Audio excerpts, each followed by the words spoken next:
under your chair. Come on, take a look.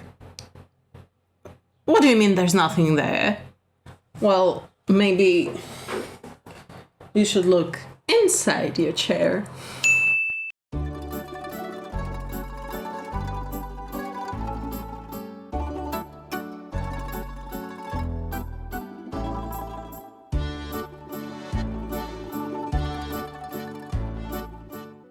As far as the writers' duos in Russian literature, Ilya and Petrov are probably the most famous ones, alongside the Strugatsky brothers. But while it was more natural for the brothers to start writing together, it was maybe less likely for Ilya and Petrov, but no less successful. Both Ilya and Petrov are pseudonyms. Ilya's real name is Joachim Leib Feilensenberg. Hopefully I'm pronouncing it right, born 1897 in Odessa, and Evgeny Petrov is actually Evgeny Kataev, born 1902 in Odessa as well. Ilf's story is not remarkable, really. His family was not particularly rich. His father was a banker, though. But Ilf spent some time working odd jobs here and there. He was a draftsman, a fitter, or turner, and so on and so forth. But the money was still tight, so eventually from malnourishment, Ilf developed a case of tuberculosis. There was also the World War I going on, then the Revolution, then the Civil War. Ilf even served in the Red Army. Later, sometime in the 1920s, he became a journalist, started writing for some papers, and eventually moved to Moscow and started working at the magazine Good Dog. That's where he actually met Petrov. Petrov had a slightly different story. He was born into a family that we would now call intelligentsia. His father was a professor, his mother was a pianist, so that kind of informed the education that he and his older brother Valentin received. That probably also informed the reputation that the brothers had. 1920, they were both arrested for participating in anti-Soviet conspiracy. Both brothers were released thanks to the patronage from one of Valentin's friends at KGB, and Evgeny even managed to get a job at Criminal Investigations Unit. Petrov was quite successful in his job as a detective until one day he had to arrest a criminal kingpin, Alexander Kazachinsky, who, upon a closer look, turned out to be Petrov's old childhood friend. Here it gets a little bit fuzzy. Petrov led the investigation against Kazachinsky. He was the one to arrest him. But after that arrest, he kind of pled the case of Kazachinsky and even managed to reduce his sentence to prison time instead of the death penalty. Ironically, Kazachinsky later became a writer as well, and he wrote a novel about former childhood friends, one of whom becomes a criminal, and the other becomes a detective who's chasing him. As far as Petrov, the innocuous version is that after all this went down, he couldn't possibly stay in those parts and he moved to Moscow. Although I've also read a version that he was also involved in his friend's business, and that's why he needed to leave. There is no proof, obviously, but even in the tame version, such fraternity with known criminals probably raised a few questions, so Evgeny moved to Moscow to join his brother. Valentin Kataev was already an established author, and he was working at the Godok magazine, and that's how Ilya and Petrov actually met, although neither later could remember the exact details of their first meeting. Even the story of how they started working together is a little bit of mystification. Legend has it that Valentin Kataev, Petrov's older brother, came to them, to Ilya and Petrov, and asked them to become his ghostwriters. Apparently, he gave them an idea. They were supposed to write it, Kataev would edit and publish it under his own name. But when he first read the manuscript, he basically told them that it was good enough and they didn't need him and to publish it without him. 12 Chairs was a huge reader success even before the critics fully appreciated it, so much so that the writers had to write a soft sequel to the story in The Golden Cuff, 1931. These two novels are the most popular and well-known pieces by the authors, but their combined work produced many more short stories, novellas, screenplays, and vaudevilles. In their work, they leaned into satire and grotesque. Ilf loved Saltykov-Shchedrin, and they even attempted to write the Soviet version of A History of Our Town, but they never finished it. And Petrov gravitated towards Gogol. Both authors are well known for their satire. 1935 and through 1936, the duo took a trip across the USA. Petrov later published their memories as a book, One Storied America. The writers were extremely good friends, almost brothers. They hoped they would die on the same day because one couldn't really imagine the life without the other, but that was not meant to be. Ilf died 1937 from tuberculosis. Petrov passed away 5 years later during World War II. His plane got shot down by the Germans. Thus, both authors only lived 39 years. Before we get to the book, a little bit more on historical context. The early Soviet Union was cracking down on authors. Literature needed to fit a very specific mold that was ideologically correct. It became almost a law in 1934 with the declaration of socialist realism as the only true genre. Ilf and Petrov did write their most popular pieces before that, but that does not mean that censorship wasn't there. And the satirical nature of their book raised quite a few eyebrows as to how a book like that could have possibly been published. We'll talk about how the authors managed to walk this fine line between writing satire and not being anti-Soviet in a bit, but there is also discourse about how these authors were actually industry plants or associated with the government, with KGB, especially with Petrov's past in CID. One of the illustrative arguments used is that trip to America that the duo took, because they went there alone, completely unsupervised, and were even allowed to publish their memories of it. Getting a trip abroad like that, especially to America, was completely unthinkable at the time. The hoops that you had to jump through, and even if you got the trip approved and actually went there, there would normally be a KGB agent tailing you. And none of that happened for Ilya and Petrov, so that raised quite a few questions. There is no sure proof of that the Ilya and Petrov were KGB agents or whatever it is that this theory implies, just like there is no proof that it was actually Mikhail Bulgakov who wrote 12 Chairs, another popular conspiracy theory. There is surprisingly a lot of theories surrounding these authors and very little evidence. What we need to note here is that these authors were not part of the protest literature that existed at the time, like the aforementioned Bulgakov was part of protest literature. They were Soviet authors, whatever that means. If we get to the book, as I've said, it was a popular book before it became a critical darling. First, critics couldn't fully grasp it. Is it anti-Soviet or not? To this day, even if it is now studied and is considered a classic, it is a popular book amongst the people first. Look at the state of it, by the way. Can you tell this is my dad's favorite book? Look at this copy. It has better mass appeal, I guess, than the rest of the Russian classical literature. So let's try and figure out why that might be. Year is 1927. The former Marshal of Nobility, Ippolit Kisa Vorobyaninov, learns from his mother-in-law on her deathbed that she'd hidden the family jewelry in one of the 12 chairs from their dining room set. The chairs, along with the rest of the furniture, were confiscated during the October Revolution. Ippolit sets off to find the chairs and the jewels. He is joined by a conman, Ostap Bender, who weasels himself into the operation and from that point on basically leads it. At the same time, a priest, Father Fyodor, to whom Ippolit's mother-in-law confessed the same story, also sets off in search for the jewels. The first chair is found in Ippolit's former home, now a nursing home, by both Ippolit and Ostap and Father Fyodor. The chair is a dud, but the paths divide here. Ippolit and Ostap go down the right path to Moscow, and Father Fyodor is sent off on a wild goose chase, tracking down the wrong dining room set. In Moscow, Ostap and Ippolit find the chairs up for auction, and they almost get them, but as it turns out, Ippolit had spent his part of the money trying to impress and seduce a married woman the night before, so they get let out of the auction house and the chairs are sold separately.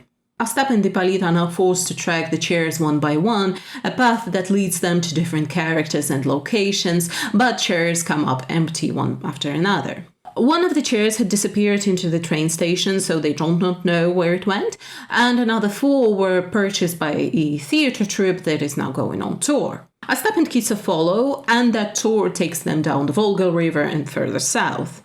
They do not have any money to their name, however, so in one of the towns on the Volga River, Ostap almost getting beaten by the chess club members from whom he filched their entire budget. In Kislovodsk, he makes Kisa literally beg for money. In Vladikavkaz, Ostap plays 3-card Monty and that time does actually get beaten, so they are forced to walk on foot from Vladikavkaz to Tbilisi. In the gorge on the way there, they reconnect with Father Fyodor. Father Fyodor had his own adventure. He traveled to Rostov to Baku until he finally caught up to his dining room set in Batumi, Georgia. There he purchased this set of chairs for all the money that he and his wife had, but obviously there were no jewels there. He was now walking home completely penniless and lost, and that's where he ran into Ippolit and Ostap. After a brief altercation between the three, he gets stuck on a rock in the gorge, from where he's rescued a few days later, his mind completely lost. Ostap and Ippolit make it to Tbilisi and then to Crimea, where the second to last chair is, but it is also empty. At last, a few weeks later, Ostap locates the last chair sitting in the new recreation center. They agree to go there in the morning, they celebrate, they get drunk in anticipation, but as Ostap falls asleep, Ippolit gets greedy and fearful that Ostap is going to take the jewels for himself, so he slits his throat, killing him. The next morning, Ippolit learns that the jewels had been found already and have been used to build the exact same recreation center where the chair is at. The book ends with Kisa's anguished cry. The plot of the novel is nothing new or truly original. The obvious comparison, or a source of inspiration, if you will, is The Six Napoleons by Arthur Conan Doyle, which is built on the same premise of a precious pearl hidden in one of the six identical statues. What is interesting, though, is that a few of Ilfin Petrov's contemporaries were working on similar stories, specifically the search for family jewels by the outcast nobleman, so this idea of lost fortune was up in the air. The novel is written and set in a transformative time for Russia. The former world order of monarchy, noblemen, wealth, and class disparity was fresh on everyone's mind, but the new Soviet world order was not yet fully formed. The redistribution of wealth, or rather nationalization after the October Revolution, was not pretty. The noblemen were lucky to get away with the shirts on their backs. And since a lot of them fled Russia, abandoning everything behind, it seems that this idea of riches and fortunes hidden away was rather popular at the time. In those first few years of the Soviet Union, there was still opportunity to do business or make money or even get rich, which was not a thing in later years. So this idea of easy money or even doing a heist to get them lends itself perfectly to an adventure novel. From structure and composition perspective, the search for the 12 chairs is the central plotline, but it needs to be said that it is not as important as you would imagine it to be. It is more akin to a thread, maybe a thick one, that connects the rest of the plot lines and scenes that actually construct an ontology of the early Soviet life. The scenes are built around locations and characters who have one of the chairs, each constructed as a feuilleton or a short caricature, and thus they create this pockmarked tapestry of the country. The chase after the chairs also takes the characters all over the country. They go from a small provincial town to the capital, down the Volga River, to the south to the Caucasus Mountains, through the Caucasus Mountains into Georgia, then Crimea, and then back to Moscow. What I love from the composition perspective is that we get callbacks to the side characters that we've met in other locations. For example, Elchka the cannibal and her husband that we've met in Moscow, Ippolit and Ostap run into them again in Mineralnye Vody, or the Purkisляrsky, the member of the Alliance of the Sword and Plocher that Ostap creates in Stargorod in order to get money to travel to Moscow. He runs into Ostap and Ippolit twice more, once on the road from Vladikavkaz to Tbilisi and once again in Crimea. And obviously the further storyline that gets separated early on, it reconnects with the main storyline once again in Daryal Gorge. That actually speaks to the meticulousness with which Ilfin Petrov construct their narrative, paying specific attention to the minute detail, word choices, etc. And the word choices are sometimes what makes this book. The authors have spent hours debating specific word choices, and as a result they constructed beautiful sentences that are just a pleasure to read, or jokes that are laugh out loud funny, and sometimes these words and phrases became even proverbs and catchphrases. It is probably the most quoted piece of media to this day. And I say piece of media because the movie adaptations also did a bit of heavy lifting here. I've only read this book a few weeks back for this video, and I've been using catchphrases and quotes from this book, sometimes not even knowing that they come from here. So it is truly the book of the people. So what made it so popular? Well, the short answer is humor and Ostap Bender. Humor is derived from satire, or satire produces humor. Satire can be different. I've already talked about this on this channel. It can be whimsical and playful like Gogol's, or sour and bitter like Saltykov-Shchedrin's. But I feel like Ilya and Petrov do something here that is uniquely theirs. In part, it is thanks to the political and social landscape of the country that they were living in. Satire is normally directed at the uglier parts of the status quo, at the society and its sins, and more often than not at the government that, at best, enables the society in its sins and at worst forces them into it. You couldn't do that in the 1920s Soviet Union, though. Not only could you not criticize the government in the soon-to-be totalitarian state, but even criticizing the society was a step too far, as the society was crucial in building communism. So if you are criticizing the society, then ipso facto you're criticizing the ideas of communism, and that's a slippery slope that you do not want to go down. And we can also assume that Ilya and Petrov were not against the ideas of communism in general, so their satire is not directed there. Instead, it pokes fun at individuals, groups of people at most, but never the society at large, or, Lenin forbid, the country or the government. And this approach actually allows them to avoid censorship, because they are ostensibly saying, yay communism, yay USSR. There are still a few bad eggs out there, so let's make fun of them. For example, the character of Father Fyodor, he works on multiple levels. He is a caricature of the church officials, as the religion was banned in USSR. Some researchers also say that he is a parody of Dostoevsky, who was not that well beloved in USSR. But most importantly, he's also a parody of entrepreneurs, because he's trying to make money through various attempts at that, and that was heavily criticized in the USSR as well. But in order to provide this satire of individuals' actions, the narrative often gets sidetracked from the main plotline into the side characters and sometimes passages about lifestyle or philosophies of life. Some of it holds up to this day, like an author's thoughts on the nature of travel by train early on in the book, about the food that the travelers eat, about the jokes they tell. It's all instantly recognizable, and it exists to this day.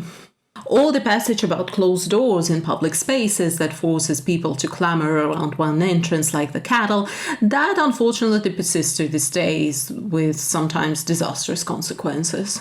Other scenes are slightly less relatable, like this almost grotesque passage about the importance of a mattress in a person's life. This is lifted straight from Ilf's personal life experience. When he moved to Moscow, he lived in a communal apartment, and all he had was the mattress, a chair, and plywood walls. And it was an experience that many people shared at the time, but it is less relatable these days.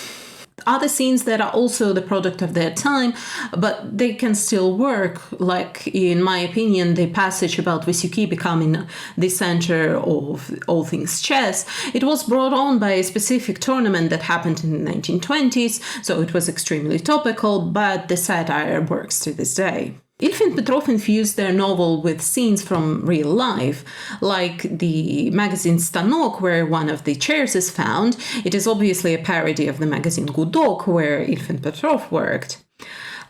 Characters in their novels are the composites of the people that they knew in real life, and they also added specific real-life events, set pieces, paper headlines into their stories. Like the inclusion of the chess club is brought on by a very specific tournament, the first international chess tournament that happened in Moscow in 1925, and the subsequent frenzy around the game, or the earthquake that Ostap and Ippolit get caught up in towards the end of the book. That was also real. A series of earthquakes shook Crimea in the summer of 1927. Details like that almost lend credibility to the depiction of the Soviet life that Ilya and Petrov crafted. But the problem arises here from it being an encyclopedia of the Soviet life of a very specific time period, and it is that it provides the depiction of the scene but no commentary to it. So the further you as a reader are removed from the events, the less you get from it. Details that are sometimes provided in a single word that were completely understandable to contemporaries, who were, in all fairness, always the intended audience, require paragraphs upon paragraphs of explanations to the current-day readers, and add another couple paragraphs for those who are reading a translation. And it's obviously not the book's fault, or even Petrov's fault. They wrote the book that they wanted to write, and you can still read it without a commentary. I unfortunately could only find the old translation, so I hope that the new translations provide some commentary for you, but I don't know. It's just a matter of how much nuance is going to get lost. And really, the book is still popular, and I doubt that the people who are reading it now are all going through the trouble of reading the commentary, so there is something in there that transcends the setting of the 1920s Soviet Union with all its minutiae. Humor does it, a lot of it comes from the satire, but it is a genuinely funny book. Ilya and Petrov have a sense of humor, so there are genuine jokes in there. But what really solidified the popularity of the book is the character of Ostap Bender. Ironically, the typical image of Ostap that we're familiar with all of this comes from movies. In the book, he actually wears a green suit, a blue vest, and orange shoes. So, all of this is not truly Ostap Bender, but it is at the same time. Let's call it Disney bounding, yeah? I called the book an adventure novel, which is true, but it also has a lot of the traits of the picaresque novel. If you look at the picaresque definition and who the picarer is, you will see that the 12 chairs and Ostap fit most of this criteria. Moreover, picarer is normally a servant or helper to the protagonist, and that element was intended for the 12 chairs. Ostap was supposed to be Vorobyanov's helper, as the Vorobyanov was supposed to be the protagonist, but as the writers were writing this story, Ostap completely took over and became much more than the authors anticipated. Because Ostap is not simply a rogue or a picarer, he's a trickster. Ostap is not the first trickster in Russian literature. Characters like Chichikov in Dead Souls or Petrusha Verkhovensky in Demons fit the archetype, but there are not many of them in the golden age of Russian literature. The early Soviet period, however, produced quite a few of them. An easy example that comes to mind is Voland in The Master and Margarita. Him being the literal devil calls back to the tricksters of mythology, your Lokis, your Coyotes, your Anansis. I personally never read Voland himself as a trickster, but his entourage definitely are. But not only the demonic Voland fits the archetype, it's also Stirlitz, Vasily Tyorkin, Venya from the Moscow to the End of the Line even, and a lot of children's characters like Pinocchio's Russian alter ego Buratino or the character of Don't Know. And that's just to name a few. But the most famous rogue of them all is Ostap Suleiman Berta Maria Bender Bey. But what is a trickster? Trickster archetypes originated from the trickster gods and beings like your Lokis and your Coyotes. Their entire shtick was to trick people. The trickster archetype later lost its supernatural qualities, although it happens sometimes still. It is simply a character that is neither good nor bad. He neither creates nor destroys. His purpose is to provoke, to instigate action or conflict, to trick. His brand of deceit, however, is more fun and playful. He rarely has a personal gain from whatever adventure he participates in. He's there to sow chaos. The best example of the type is Puck, but Puck is also mythological, I guess, but you know what I mean. Here's Puck! Look at Ostap Bender, a character that waltzes into Vorobyanov's heist, takes over the control, and tests Vorobyanov's limits, as well as the limits of the system around him. But if you look closer at him, he's a man without any particular belief system, beyond doing what is necessary to get to his end goal. He tells Hippolyte not to cross into the area of the criminal code and berates him for attempting to steal a chair, while he himself marries a woman under false pretenses and takes off in the night with a chair and a tea strainer. Because in his mind, his polygamy is not a crime, but simply a means to an end. Mark Lipovetsky in his paper on the Soviet tricksters lists 4 traits of the trickster. Ambivalence and function of the mediator, liminality, performance nature of their trickery, and connection with the sacred context. He admits that the last one is more prominent in characters like Evgeny and less so in Ostap, but at the same time I've also read an article with this passage in it. Ostap, like Jesus, experiences the betrayal of his companion. Because of Kisa, the hero dies, but in the second part of dialogy he rises from the dead. Can I get through one book without the bloody Bible allegories? Ambivalence in Ostap is him not belonging to any particular system. He imitates the Soviet discord just like the anti-Soviet. He creates this alliance of the sword and plowshare, which is supposed to be like liberal and democratic, but he can also use the Soviet rhetoric if it suits him. The way that he's normally described in criticism is that he's not either pro-Soviet nor anti-Soviet. He exists kind of outside Soviet. But him being that actually helps the satire to work because he can expose the sins of both sides. He can criticize and kind of highlight the sins of the informers, for example, or the industrialization. Liminality is about a character being neither here nor there. They exist in these in-between spaces, between the prescribed laws, customs, or rituals even. Ostap is a man without a past. He walks into town and starts his machinations straight away. Yes, the reader gets a few glimpses into his criminal past, but that said past is left ambiguous for a reason. Lipovetsky also argues that Soviet tricksters thus create liminal spaces in the existing hierarchies and structures. In Ostap's case, that's him playing three-card Monty or taking money under false pretenses from people and that being okay, but taking a chair from an apartment, that's stealing and that's not okay, when in reality all of these actions are unlawful. He gets to make the rules and define how he and Ippolit by extension get to act. The last one is probably the most fun. For Trickster, performance is everything.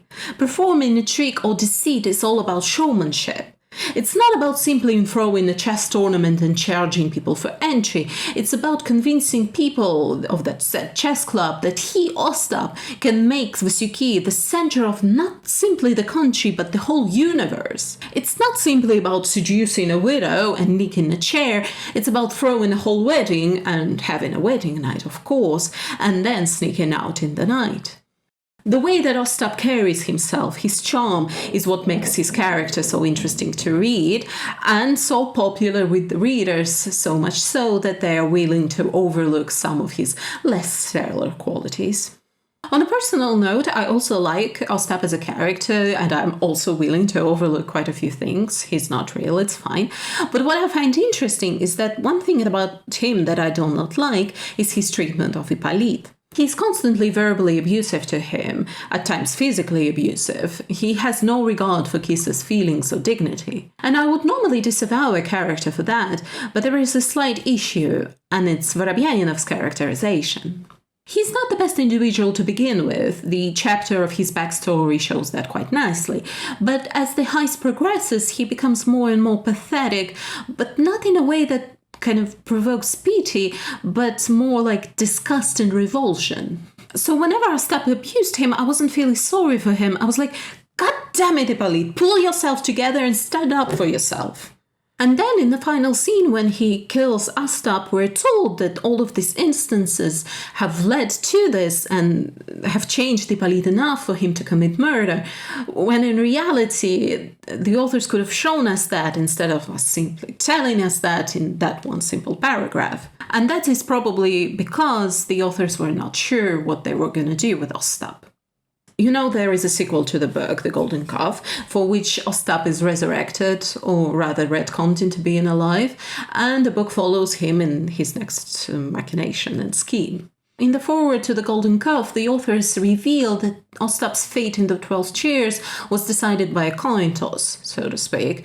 They pulled one of the two pieces of paper. On one there were 2 chicken drumsticks, on the other the skull, so they pulled the skull, and in 30 minutes the great combinator was no more. The books are normally viewed as a part of the same whole and reviewed together, which is something that I didn't want to do here because the sequel, The Golden Calf, simply expands on Ostap's character but does not inform or expand on anything that happened in the 12 chairs. What needs to be said, and why I bring it up here, is that Ostap's character's end was plot and character driven, just as it was narratively driven, even if there was some interference from fate there. Yes, I would have liked a little bit more character work for Vorobyaninov, so his turn to murder was a little bit more justified. But in reality, it's a perfectly expected end for the two questionable characters with dubious morals. I think we've seen that many times before, how partners turn on each other when the reaches are within reach, so to speak. And it's also understandable how Ippolit would turn on Ostap. Ostap was constantly abusing him and mistreating him. So yeah, I can totally see Ippolit saying enough is enough and ending it for Ostap. So Ostap's death in the end is motivated by the plot and Vorobyanov's character. But what I want to highlight here, it is also motivated by the narrative and the world building. And the world that is quite real, it is USSR. Ilya and Petrov were Soviet writers. Yes, they poke fun at some aspects of it, but in the end, they were still believing in building that beautiful Soviet future. And where does a character like Ostap fit in that future? Well, he doesn't. If you've read The Golden Calf, you know that his ending there is a little bit lackluster, and that's because his character type has no future in that world. Even if they'd gotten their hands on the jewels in the 12 chairs, there was literally no legal way of turning it into actual money, and it would have only gotten more and more complicated as the time went on and the Soviet laws changed. And really what the Golden Calf also showed is that this fortune was not going to make Ostap really happy. What he craved was adventure, money, yes, but also the bright colors of Rio, and really there was no place for his schemes and machinations in the highly regulated communist totalitarian state. The Golden Calf has a few alternate endings. In one of them, I think he escapes into Poland. But really, what is true is that there is no place for a trickster in the USSR. So for me, the ending of 12 Chairs almost works better, because Ostap died with his dream intact, just one step away from having everything that he wanted. I think it's a fun book to read. It's one of the lighter and brighter books in the Russian lit, so if you're not feeling up for a downer of Dostoevsky or any other depressing hell that the Russian lit has to offer, you can pick this one up. It's a guaranteed fun time.